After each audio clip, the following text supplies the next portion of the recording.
This just in, breaking news from the heart of the Middle East that is sending shockwaves through every capital on Earth. In a stunning, defiant move that could plunge the region into even greater chaos, Iran has just named Mojtaba Khamenei, the hardline son of the slain supreme leader Ayatollah Ali Khamenei, as the new supreme leader of the Islamic Republic.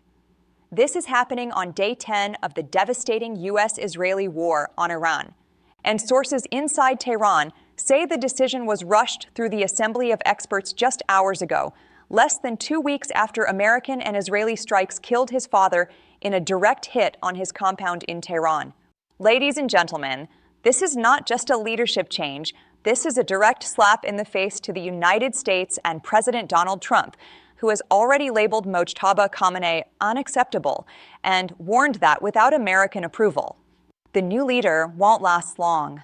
As we speak, U.S. forces are hammering Iranian targets with unrelenting airstrikes under Operation Epic Fury, vowing to obliterate the regime once and for all. And now, with a younger, even more hardline Khamenei at the helm, the question on everyone's mind is this: has the war just entered its most dangerous phase yet? Stay with us. We are bringing you every detail, every figure, every shocking development as it unfolds. This is a story that could reshape the entire world order. Let's start with the bombshell announcement itself. According to Iranian state media and confirmed by the Assembly of Experts, Mojtaba Khamenei, aged 56, was selected by a decisive vote late Sunday night Tehran time. The statement read, "By a decisive vote, the Assembly of Experts appointed Ayatollah Mojtaba Khamenei as the third leader of the sacred system of the Islamic Republic of Iran." This marks the first time since the 1979 Islamic Revolution that power has passed from father to son, a hereditary succession in a theocracy that has always claimed to reject monarchy.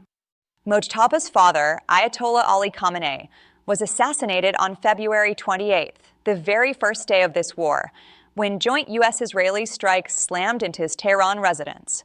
Reports confirm that strike also killed Mojtaba's wife, Zahra Haddad-Adel, turning the new leader into a personal symbol of martyrdom for hardliners. Over 1,200 Iranians have already died in the conflict, according to Iranian health officials, with more than 400 dead in Lebanon and 11 in Israel from retaliatory exchanges. And on the American side, the Pentagon has now confirmed 7 U.S. service members killed, the latest being 26-year-old Sergeant Benjamin N. Pennington of Kentucky, who succumbed to injuries from an Iranian drone strike on a base in Saudi Arabia. This new appointment comes as oil prices are exploding. Brent crude has surged past $110 a barrel today, up more than 25% since the war began, with U.S. crude briefly spiking near $120. Global supply chains have lost nearly 20% of daily oil and gas flows through the Persian Gulf.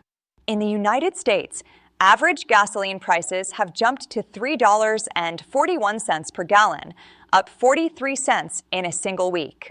Experts at Goldman Sachs are warning prices could stay above $100 for months if the Strait of Hormuz remains threatened. Markets are tanking, stocks sliding as investors fear a prolonged energy crisis that could trigger global inflation worse than anything seen in decades. Now, who exactly is this new supreme leader, Mojtaba Khamenei? Born on September 8, 1969, in Mashhad, northeastern Iran, he is the second of Ali Khamenei's 6 children. He grew up in the shadow of the 1979 revolution. His father was already a key cleric fighting the Shah. At just 17, Mojtaba served short stints in the Iran-Iraq War with the Habib ibn Mazahir Battalion, a Revolutionary Guard unit. He studied religious seminaries, earned the title of Ayatollah, and taught popular Shiite classes, giving him stronger clerical credentials than his father had at the time of his own rise. But Mojtaba was never a public figure.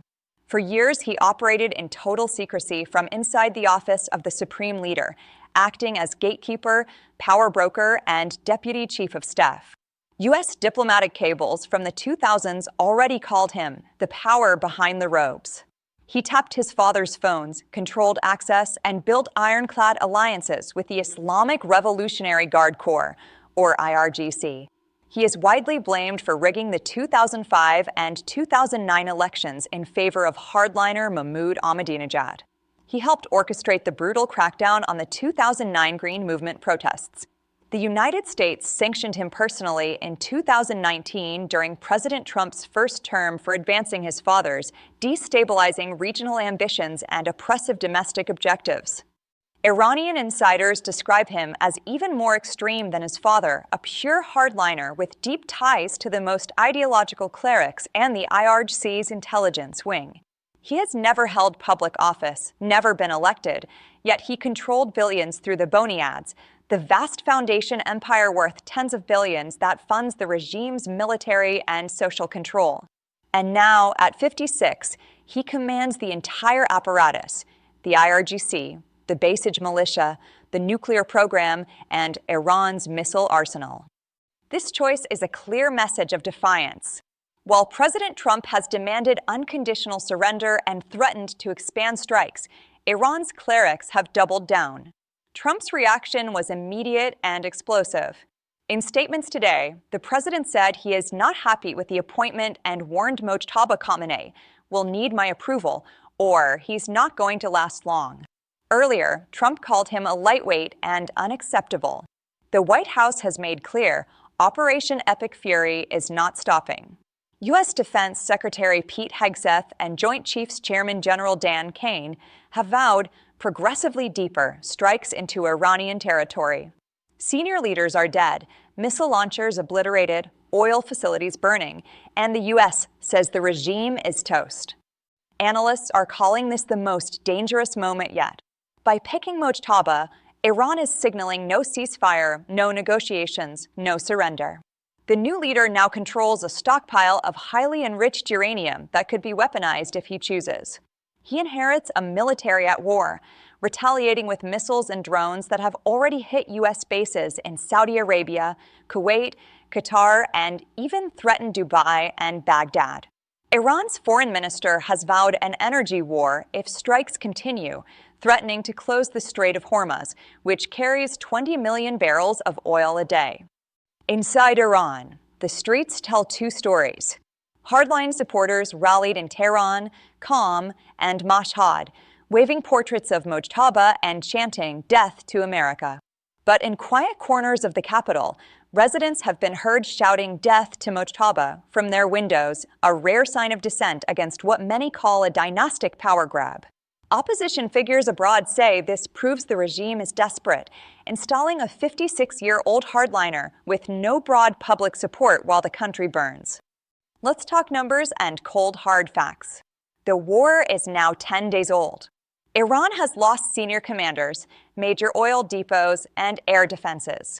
U.S. and Israeli strikes have destroyed an estimated 9 million barrels per day of production capacity. Retaliatory Iranian attacks have killed 7 Americans and wounded dozens more. Over 1,200 Iranian civilians and military dead, hospitals in Tehran overflowing. Lebanon's Hezbollah has taken over 400 casualties. Israel reports 11 dead from missile barrages. Global shipping through the Gulf is paralyzed, tankers stranded, insurance rates skyrocketing. Economically, this is already the biggest energy crisis in decades. Goldman Sachs predicts sustained $100 plus oil could add 1 to 2% to global inflation. In Europe and Asia, fuel prices are spiking. American families are already feeling it at the pump, $3.41 a gallon and climbing. If the war drags into weeks, experts warn of recession risks worldwide. And the nuclear shadow? Mojtaba Khamenei has long supported the program. With his father gone and the regime cornered, some analysts fear he could order a sprint to a bomb, something the U.S. and Israel have sworn to prevent at all costs. This appointment changes everything. It cements hardline control, empowers the IRGC more than ever, and rejects any olive branch. President Trump has said America is not looking to settle until the regime is dismantled. Israeli officials call Mojtaba a hunted man, openly threatening that no successor is safe. The new supreme leader's first moves will be watched around the clock. Will he escalate missile strikes? Order proxy attacks through Hezbollah or Houthis? or try to rally a fractured nation behind a new holy war. We are witnessing history in real time, the first father-to-son transfer of supreme power in Iran's 47-year Islamic Republic, born in blood and fire during the deadliest U.S.-Iran confrontation since 1979. The regime is digging in. America is doubling down. Oil is exploding. Casualties are mounting. And the world holds its breath. This is a developing story. We have teams on the ground in Tehran, Washington, and Jerusalem bringing you updates every minute. Will Mojtaba Khamenei survive Trump's bout to obliterate the regime? Will this war end in regime change or spiral into something far worse? We will bring you the latest figures, the latest strikes, the latest reactions as they happen. Stay glued to your screens because what happens in the next 24 hours could decide the fate of the Middle East for a generation. This is breaking news, and we are just getting started. More after this.